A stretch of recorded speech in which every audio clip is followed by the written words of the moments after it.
ये वाला साड़ी ले लो। साड़ी वाला? मुझे तो साड़ी भी लेनी थी। लिपस्टिक बाद में लगाऊंगी, पहले साड़ी खरीद लेती हूँ। साड़ी ले लो। साड़ी वाले भैया। जी मैम साहब। ऊपर आ जाओ, मुझे साड़ी देखनी है। जी मैम साहब, अभी आया।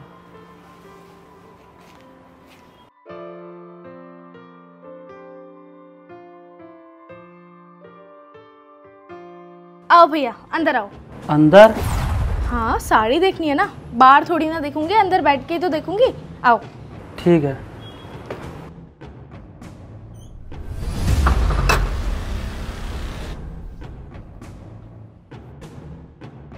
बैठो भैया।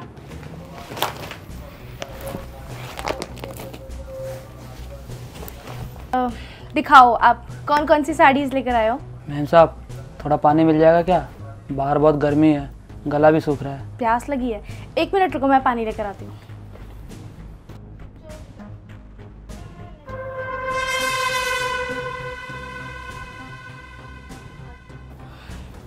ये लो भैया पानी। धन्यवाद मैम साहब। अब दिखाओ भैया साड़ी। जी मैम साहब, ये देखिए बनारसी साड़ी आपके ऊपर बहुत ज़्यादा जचेगी। ये जो कंट्रास्ट है ना पिंक और ब्लू का, आपके ऊपर इतना अच्छा जचेगा कि सारे मोहल्ले की औरतें आपको ही देखती रहेंगी। और भी दिखाओ। हाँ हाँ, है ना।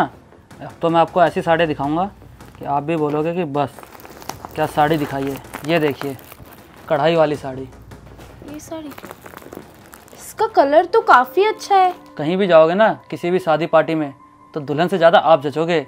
कढ़ाई वाली साड़ी है ये, और इसमें आपको एक फ़ायदा और मिलेगा, इसके साथ आपको फॉल और ब्लाउज का कपड़ा ये भी फ्री है।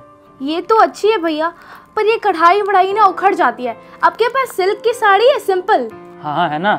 ये देखिए एकदम कलर भी अच्छा और कपड़ा भी मक्खन जैसा। इसको चेक कीजिए आप।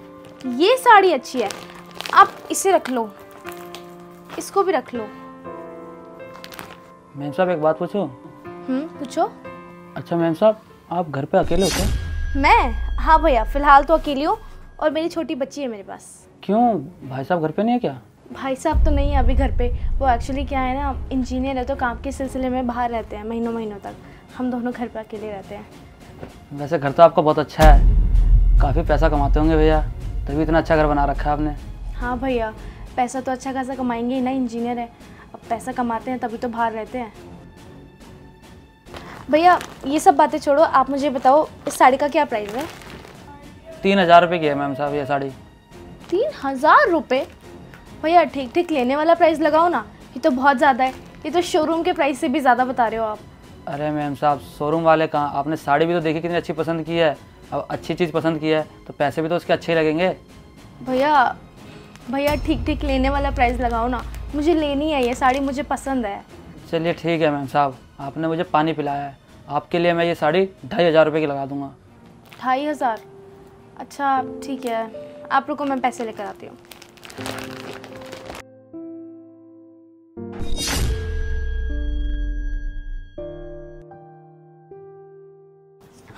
भैया ये लो 2000 रुपये, ना आपकी ना मेरी, ठीक है ना, बिल्कुल ठीक प्राइस है ये। मैम साहब सिर्फ 2000 रुपये? अरे मैम साहब कम से कम 2500 रुपये तो देते, इतने में कैसे हो पाएगा? नहीं भैया, 200 रुपये कम नहीं है। आपने तो 3000 बोले, मैंने आपको फिर भी 2000 दे दिए। मैं तो 1500 देने के बारे में सोच रही थी। साड़ी अच्छी है और पैसे भी ठीक है इसके। ठीक है मैम साहब, बोनी तो हुई कम से कम। वैसे मैम साहब एक बात बताइए, आपके पति आते कब है घर? भैया कब आते हैं घर? आपको कोई काम है क्या मेरे पति से? आप जानते हो उनको? अरे नहीं नहीं, जानता नहीं हूँ, ना ही मुझे उनसे कोई काम है।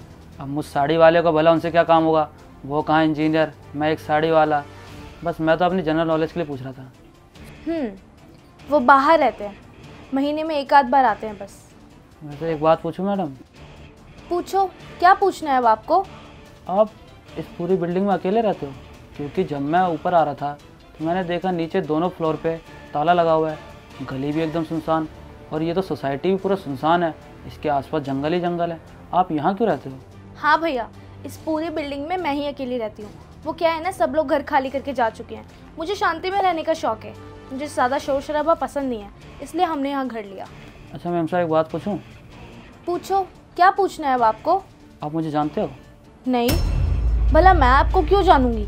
आप तो साड़ी बेचने वाले हो ना, गली गली में घूमकर, सोसाइटीज़ में घूमकर साड़ी बेचते हो। इसमें आपको जानने वाला क्या है? आपने कभी मुझे देखा इस मोहल्ले में साड़ी बेचते हुए? आपने मुझे देखा नहीं है कभी साड़ी बेचते हुए, ना ही आप मुझे जानते हो। फिर भी आपने सीधा मुझे अपने घर में घुसा लिया और आपने मुझे अपने घर की सारी डिटेल भी दे दी कि आपके पति कब आते हैं, कब नहीं, घर में क्या है क्या नहीं। अगर मैं आपके साथ अभी कोई लूटपाट कर लूँ, आपकी बच्ची को किडनैप कर लूँ या आपके साथ कुछ गलत व्यवहार करूँ, तो इसके जिम्मेदार कौन होगा, आप या मैं? जिया, गेट लॉक करके बैठ जा बेटा, बाहर मत आइयो। कौन हो आप और ऐसे कैसे मेरे घर में घुस आए हो? अरे घबराओ मत, मैं कोई साड़ी वाला नहीं हूँ, लेकिन मैं पुलिस वाला हूँ, क्राइम ब्रांच से सब इंस्पेक्टर दीपक। आप पुलिस वाले हो? तो ये सब साड़ी वाला बनकर ये नाटक करने की क्या ज़रूरत थी? जी हाँ, पुलिस वाला। हमारे पास आए दिन कंप्लेन आती रहती है आप जैसी औरतों की, जो घरों पे अकेले रहती है और किसी भी अनजान आदमी को अपने घर पे आने देती है। वो कुछ भी बहाना बना करके लोगों के घरों में आते हैं, लोगों के साथ लूटपाट करते हैं और उसके बाद वो औरतें जो पीड़ित है वो हमारे पास आके कंप्लेन करती है। इसी को लेकर के हम लोगों ने एक मुहिम चलाई है, जिसमें कि हम घर घर जा कर के लोगों को जागरूक कर रहे हैं। और आज आपके साथ भी ठीक यही हुआ है। और अगर आज मेरी जगह कोई और होता तो आप भी उसी हादसे का शिकार हो जाती, जैसा कि और बाकी महिलाएं हुई हैं। हम तो पुलिस वाले हैं, हमारा तो बस एक ही उद्देश्य है कि आप जैसे लोगों को जागरूक कर सके और समाज में फैल रहे क्राइम रेट्स को घटा सके। Thank you so much sir, आज आपने ऐसा करके मुझे अवेयर किया। मैं आगे से ध्यान रखूंगी कि किसी भी अनजान व्यक्ति को अपने घर में नहीं घुसाना। मैं अपना और अपने परिवार का पूरा ख्याल रखूंगी। Thank you. जिया, बेटा बाहर आना। बेटा यहाँ बैठो, अंकल जी को नमस्ते करो। अंकल जी नमस्ते। नमस्ते बेटा, अपना और अपनी मम्मी का ख्याल रखना आगे से।